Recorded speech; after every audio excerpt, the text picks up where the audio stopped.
Good morning, class. I am Miss Aina from Premchand Memorial Public School, and today we are going to deal with the chapter number 8, animal reproduction. So, what is reproduction?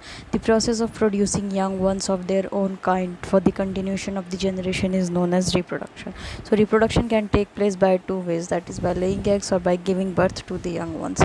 So, let's deal with the laying eggs. So, egg laying mammals are the mammals that lay eggs, and the method of reproduction is egg laying. Now let's deal with this. Baby develops outside the mother's womb or the body. In egg laying mammals, they lay eggs, and the egg contains the material that helps in the development of the embryo, or that itself develops into the embryo. So baby develops outside the mother's womb or the mother's body.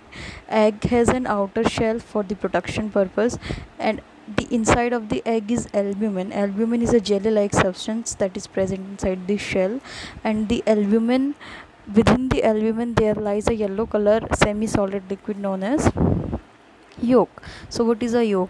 Yolk is nothing but it is a developing baby. So the embryo is known as developing baby, and that developing baby is actually developed from the yolk, and that yolk is actually present within the albumin, and the albumin is present inside the egg or the shell. Now let's deal with this topic in Hindi. अपने ही जैसे young ones को इस दुनिया में लाने के process को reproduction कहते हैं. ऐसा इसलिए किया जाता है ताकि जनरेशन की कंटिन्यूएशन हो सके, यानी कि ताकि हमारे आगे आने वाली पीढ़ियाँ कंटिन्यू करें, लाइफ एग्जिस्ट करे अर्थ पे. रिप्रोडक्शन दो तरह से हो सकते हैं, या तो एग ले करके, या तो अंडे देकर, या फिर गिविंग बर्थ, या फिर अपने जो यंग वंस है उनको जन्म देकर. तो अगर हम एग लेइंग मैमल्स की बात करें, तो जैसा कि नाम ही बता रहा है कि egg laying mammals baby mother की बॉडी के बाहर डेवलप होता है, एग के अंदर. अब एग क्या होता है? एग के ऊपर एक आउटर मोस्ट कवरिंग होती है जिसको हम आउटर शेल कहते हैं. उस एग के अंदर एक जेली लाइक सब्सटेंस होता है जिसको हम एल्ब्यूमिन कहते हैं, और उस जेली लाइक सब्सटेंस के अंदर एक सेमी सॉलिड, यानी कि आधा लिक्विड आधा सॉलिड करके येलो कलर का सब्सटेंस प्रेजेंट होता है जिसको हम योक कहते हैं. और इसी योग से आगे जाकर बेबी डेवलप होता है, और उस डेवलपिंग बेबी को हम एम्ब्रियो कहते हैं. तो इस तरह से डेवलपिंग बेबी यानी कि एम्ब्रियो एग के थ्रू इस दुनिया में आता है. Now let's deal with reproduction in birds.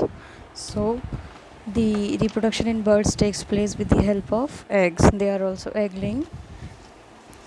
Egg need warm conditions to develop into the chick or the baby, and the warm conditions are provided either by building up the nest or the parent sits on the eggs. So this process of the birds keeping their eggs warm by sitting on them is known as incubation. And which is hatching? Hatching is the breaking of the egg so that the baby can come out, so that the baby bird can come out. This process is known as hatching. So the baby bird cannot fly, they are very fragile, so parents need to take care of them. And how do they take care of them? They protect them from the predators, and they provide them with the food, or they feed them. They are not able to feed by their own. So there is a term known as life cycle. What is life cycle? So the stages of development from an embryo to an adult, that is the stages of development from a child to an adult, is known as life cycle. Now the insects also undergo the egg laying process, and the young ones of the insects are entirely different from their adults. So they undergo a process that is known as metamorphosis, that is going through various changes so that the young one can become adult, is known as metamorphosis. They lay eggs that are very much different in their young stage and their adult stage. Now let's deal with this topic in Hindi. Birds अंडे देती हैं, वो birth नहीं देती अपने young ones को. तो उन एग्स के लिए वार्म कंडीशन, गर्म कंडीशन होना ज़रूरी है, तभी उनमें से हैचिंग होती है. हैचिंग मतलब उनमें से बेबी बाहर आता है. तो वो वार्म कंडीशन या तो बर्ड्स नेस्ट बना के प्रोवाइड करती हैं, या फिर उन अपने एग्स के ऊपर बैठकर प्रोवाइड करती हैं. तो जो वो उनके ऊपर बैठकर जो प्रोसेस वो डील करती हैं उसको हम इंक्यूबेशन कहते हैं। और हैचिंग क्या होता है, उस एग का टूटना और उसमें से बेबी बर्ड का बाहर आना। अब बेबी बर्ड बहुत फ्रेजाइल होती है, वीक होती है, उतनी स्ट्रॉन्ग नहीं होती और वो फ्लाई नहीं कर सकती, तो इसलिए उनके पेरेंट्स को ज़रूरत होती है उनकी देखभाल करने की। और वो कैसे करते हैं, उनकी प्रोटेक्शन करते हैं प्रीडेटर्स से, बाकी चील कौवों से, और उनको खाना प्रोवाइड करते हैं।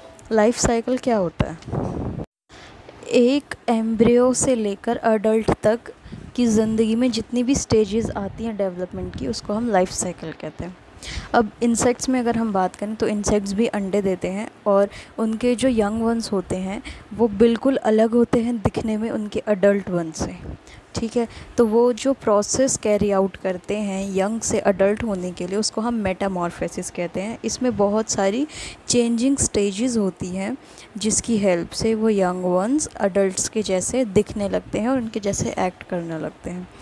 और इंसेक्ट्स के जो यंग वंस होते हैं वो बिल्कुल अलग होते हैं। जैसे कि आप एग्जांपल लीजिए बटरफ्लाई का, जो कैटरपिलर होता है वो बिल्कुल अलग दिखता है बटरफ्लाई से।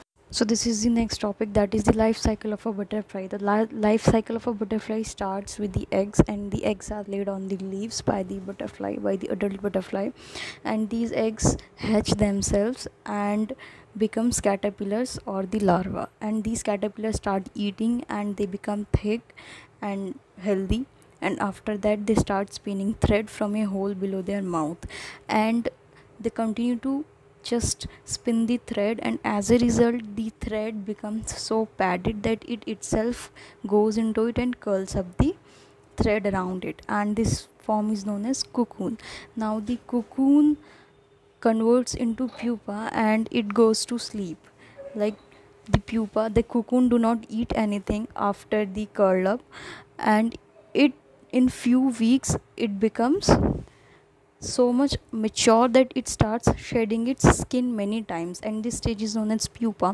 Let's deal with this topic in Hindi.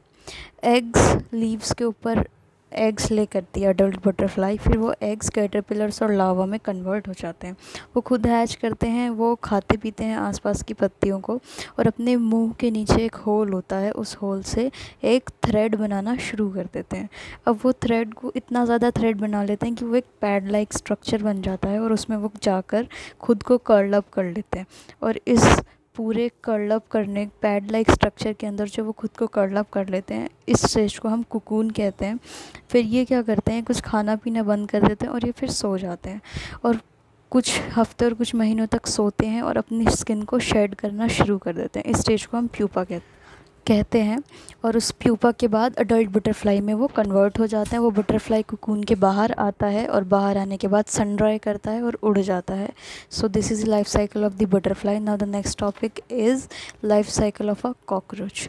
So the life cycle of a cockroach start with the eggs, and the female cockroach lays the eggs in an encased state and in a dark and safe place, and these eggs hatch by their own and converted themselves into the nymph.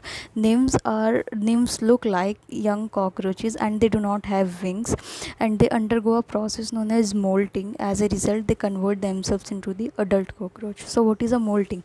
The process of shedding the skin again and again, the shedding of the skin multiple times in order to become an adult from the nymph is known as molting. And the molting is also seen in the life cycle of the butterfly, as the pupa also sheds its skin many times. Now let's deal with this topic in Hindi. Egg क्या होता है, एक female cockroach egg को closed case structure में बाहर place करती है किसी डार्क और सेफ जगह में। ऐसा वो इसलिए करती है ताकि उनको प्रोटेक्शन मिलती रहे, और एक केस के अंदर बहुत सारे एग्स होते हैं। अब क्या होता है कि ये एग्स खुद को ही हैच करते हैं, उसको फीमेल को इसके आसपास होने की ज़रूरत नहीं है, और ये निम्फ के फॉर्म में चेंज हो जाते हैं। निम्फ क्या होता है, निम्फ यंग कॉकरोच होता है जिसके विंग्स नहीं होते, इसके पंख नहीं होते, लेकिन वो दिखता एकदम कॉकरोच के जैसे और उसका साइज़ छोटा होता है। फिर वो एक प्रोसेस फॉलो करता है जिसको हम मोल्टिंग कहते हैं। मोल्टिंग क्या होता है कि वो अपनी स्किन को बार बार शेड करता है और अपने साइज़ को बड़ा करता है। इस प्रोसेस को हम मोल्टिंग कहते हैं, बार बार स्किन के शेड करने को मोल्टिंग कहते हैं। फिर मोल्टिंग के बाद उसका साइज़ बड़ा होता है और उसको परमानेंटली विंग्स आते हैं और वो अडल्ट कॉकरोच की फॉर्म ले लेता है। So this is the life cycle of the cockroach, जहाँ पे कॉकरोच एग से लेकर एडल्ट कॉकरोच तक कन्वर्ट होता है। You would be getting the assignment for this chapter at 5 p.m. Do read the textbook. We have covered half of the chapter and solve the assignment carefully. Good luck. Take care.